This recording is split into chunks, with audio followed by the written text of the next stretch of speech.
Maglalakad yung yung huhulihin natin. Wow.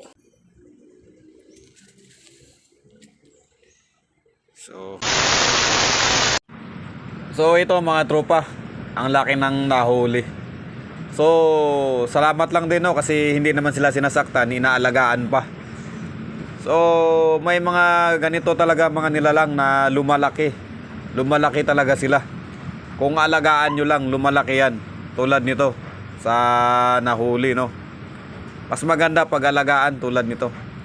Eto mga tropa, i-assume ko sa inyo nito kung sa ibang mga tao na ang galing manghuli nito. Tulad nito, i-assume ko sa inyo. Medyo mga malaking puno to dito, medyo mataas na. Malawak na lugar to, no. So mayroon lang akong i-assume sa inyo ngayon. Kasi po to, mayroon po tayong dalawang klaseng pambitag na gagawin ngayon.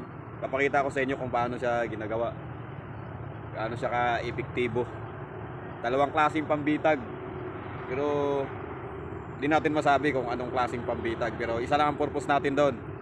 Isang klase ang maaring natin, ang pinaka-sure talaga, no, sa mabitag.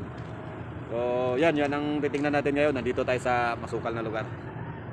So tara, let's go. Papakita ko na rin dito sa inyo.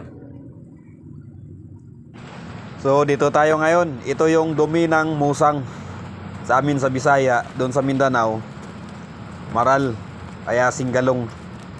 Ano yun siya mga tropa? Musang ito sa Tagalog. So pupuntahan natin yung gawa ng isang tropa ko, no. Bitag din yun, kakaibang bitag din na gawa niya. Pakita ko sa inyo kung paano niya ginawa yun. So puntahan natin. Actually itong area na to mga tropa, marami na kami iba't ibang nakitang mga hayop dito, lalo na sa gabi. Iba't ibang sipol, iba't ibang tunog, or actual talaga na makita namin na iba-ibang klase ang mga hayop na nandito. Maganda ngayon sa araw kasi wala tayong masyadong pero pag sa gabi nag-iikot din kami dito. Hindi naman sa kami natatakot dahil matagal na rin kaming nag-iikot dito. Ako nasa 10 years na nga rin ako dito nag-iikot. Sa loob ng 10 taon hindi na rin ako manibago dito. Pero napakalawak nito mga tropa. Tulad nga ng sinasabi ko sa inyo, maraming iba't ibang hayop na nandito na makita natin.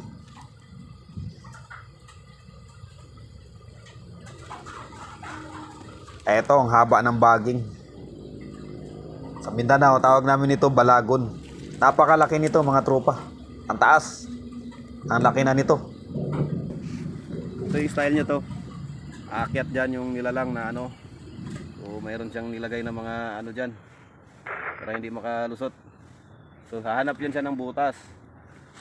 Anyway mga tropa, mayroon siyang butas dyan. So may tali na po yan. Siyempre aakyat siya.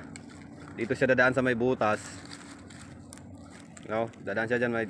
Kasi kukunin niya yung dito pain sa taas. Kunin niya yung pain dyan.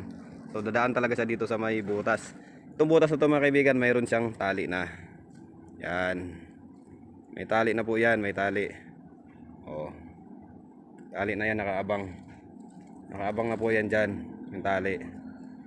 So yan, paakyat na yan siya dyan. Kukunin niya yung dito, pain. So kung hindi siya makuha sa una, pag makuha niya yan, hindi siya mabitag nung una, babalik niya siya dyan, pababa.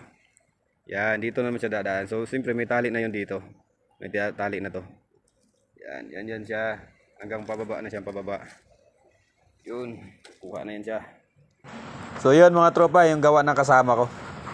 Siyempre ako naman mga tropa, laking Mindanao din ako, taga Mindanao rin ako. May mga alam din ako sa mga pambitag. Ito, tingnan nyo to.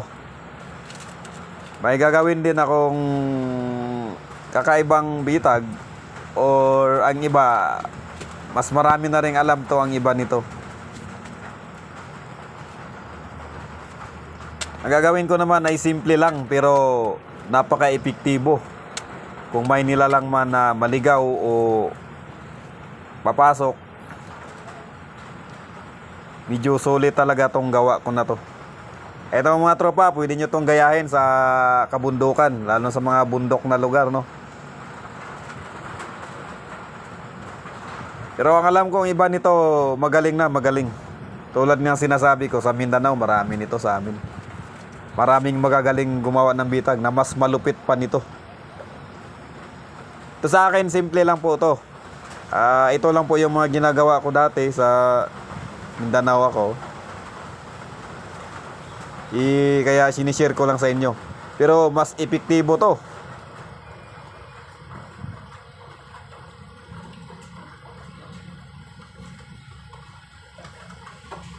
Marami kaming grupo dati, mga tropa. Gumagawa kami ng mga kakaibang bitag, mga iba-ibang nilalang na makuha namin.